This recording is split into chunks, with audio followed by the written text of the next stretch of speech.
नमस्कार बच्चों, आज हम माखनलाल चतुर्वेदी जी की कविता कैदी और कोकिला पढ़ेंगे।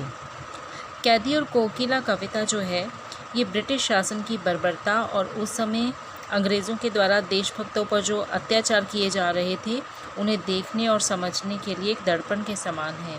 अर्थात इस कविता के माध्यम से आपको ये पता चलेगा कि अंग्रेज़ लोग जो हैं वो स्वतंत्रता सेनानियों को किस तरीके की यातनाएं जो हैं वो दिया करते थे, तो उसी का वर्णन है यहाँ पर। इस कविता को पढ़ते हुए हम लोग ये भी अनुभव कर सकते हैं कि देश की आज़ादी में अपना सब कुछ लुटाने वाले सेनानियों ने ना जाने कितने शारीरिक और मानसिक कष्ट रह करके हमें आज़ादी जैसा अमूल्य उपहार दिया। हमें उनके उस बलिदान की कीमत जो है वो समझ में आएगी। तो आइए देखते हैं यहाँ पर कवि क्या कह रहे हैं। कवि यहाँ पर कोयल को संबोधित कर रहे हैं। अब कवि जो है वो कैद में है और आधी रात के समय उसे कोयल की आवाज़ आती है, गाती हुई कोयल की। तो कवि जो है वो बेचैन होकर के कोयल को संबोधित करते हुए कहता है कि क्या गाती हो, क्यों रह रह जाती हो, कोकिल बोलो तो क्या लाती हो। कोकिल यानी कोयल।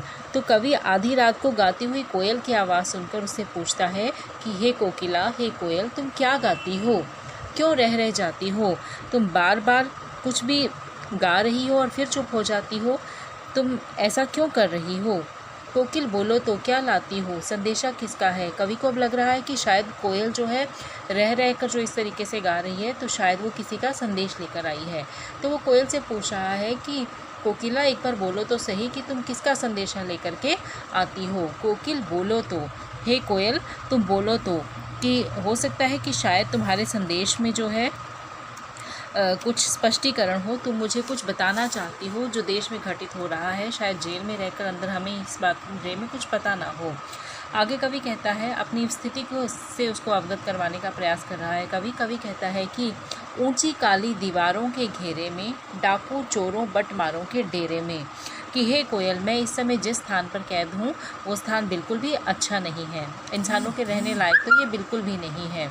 कवि कहता है कि ऊंची काली दीवारों के घेरे में, मैं इस समय जहाँ रह रहा हूँ वहाँ ऊंची और काली काली बड़ी बड़ी दीवारें हैं, ऊंची दीवारें हैं। डाकू चोरों बटमारों के डेरे में, और यहाँ पर मेरे साथ रहने वाले लोग कौन हैं, यहाँ पर चोर हैं, डाकू हैं, बटमार यानी कि राहजनी करने वाले लोग जो हैं उनका निवास है। अर्थात हर प्रकार का अपराधी जो है यहाँ पर हमारे साथ रह रहा है। जीने को देते नहीं पेट भर खाना, और हमारी स्थिति ऐसी है कि यहाँ पर अंग्रेज़ सिपाही हमें जीने के लिए पेट भर खाना भी नहीं देते हैं। अर्थात हमारे को इतना खाना भी नहीं मिलता है कि जिसे खा करके इंसान जो है वो जीवित रह पाए।